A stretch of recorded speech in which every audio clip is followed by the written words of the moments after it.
You are about to learn one of the biggest secrets in the history of the world. Throughout history, all the great minds, all the great leaders, all the great achievers, they have something in common. Most people can feel deep down that something isn't quite right with the world economy, but few know what it is. Gone are the days where a family can survive on just one paycheck. Every day it seems things are more and more out of control, yet only 1 in a million understand. Gold is so important, gold and silver, is because gold and silver is God's sadly, money. we all know what's happening to the dollar. The dollar is going down, and it's not a pretty picture. And that we would never go off the gold standard, and we didn't until the 1970s. Never in the history of the world, this is the thing, never in the history of the world has this ever happened.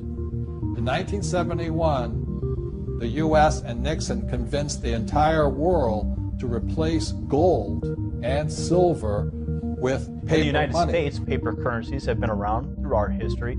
First, they were printed by banks and states, and later the bills became U.S. Treasury notes. And in 1913, the Federal Reserve started controlling the paper tender. Since that time, the buying power has decreased as inflation slowly eats away at the buying power of the Global dollar. markets have entered a new day of carnage amid a continuing worldwide sell-off. They're flooding into Italy, Afghanistan. You mentioned Greece, flooding into Greece. You look at what's going on in Egypt. You look what's going on in Iraq. You look what's going on in Somalia, Sudan. It's chaos. The global economy Greece has collapsed. banks are shut down, and Greece gears up for a referendum on bailout measures. Is this the beginning of the end for Greece in the Eurozone? We'll have. Since Obama was elected president, the Federal Reserve and U.S. Treasury bailout commitments have risen from $7.4 trillion to $14.2 trillion. $3.7 trillion has already been spent. The last country to see such a dramatic increase in the money supply was Zimbabwe. The system is in collapse, and it's unbelievable, and most people don't even see what's going on. So what are the top things that are grabbing your attention right now? Mostly, it's how the U.S. government and the Federal Reserve are reacting to all the problems.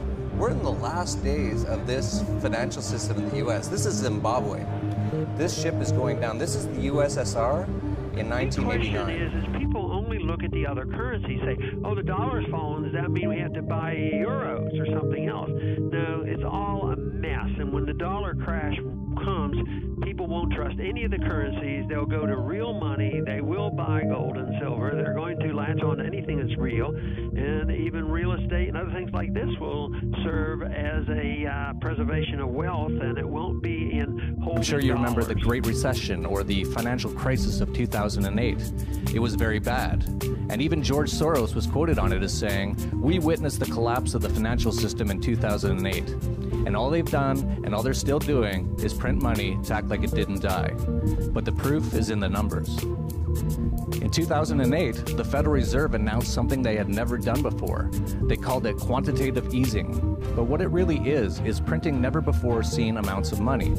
That money's been sloshing around and has mostly ended up in places like the stock market, which, even as we speak, continues to hit all-time highs.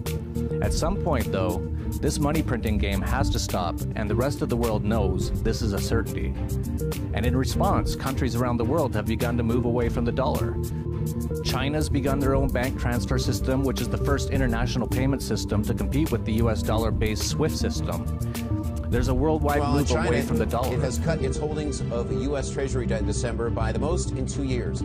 The country reduced its position in U.S. government bonds by almost $48 billion, or 3.6% of total holdings. And this is according to data from the U.S. Treasury. The reduction came as the Federal Reserve obviously announcing plans to reduce its bond purchases. Yeah, some of the other stories around the world causing quite a stir, from mounting debt in Puerto Rico to the tumbling stock market. Actually was in a meeting in the Treasury, and I said to the audience, the Fed and the Treasury are the greatest threats to national security, not Al-Qaeda, not some of the other threats out there, but right here in this building with this group, you people are destroying the dollar, and it's just a matter of time before it collapses. And I testified before the United States Senate about this. I warned the Senate, maybe we can't stop earthquakes on the San Andreas Fault, but nobody thinks it's a good idea to send the Army Corps of Engineers out there and make the San Andreas Fault bigger. But by money printing and credit creation and reckless monetary policy by the Fed, we're making the San Andreas Fault bigger every day. Has been purchasing gold at record levels, and trade agreements around the world are for the first time in decades being done outside of the U.S. dollar. U.S. dollar.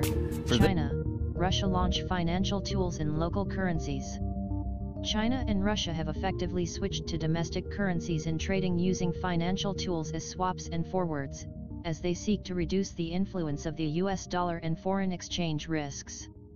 The agreement signed in the end of October comes into force Monday, December 29, and provides a currency swap of 150 billion Chinese yuan, up to 25 billion US dollars. The country's foreign exchange trade system will carry out similar transactions with the Malaysian ringgit and the New Zealand dollar. I've been advising people to get out of the Western financial and monetary system, get into hard assets, keep cash, precious metals, food, water, and guns on hand to last for at least a number of months, and move yourself and your wealth outside of the U.S. if possible. I think there will be trouble all over the Western world, but the U.S. seems to be ground zero for this coming crisis.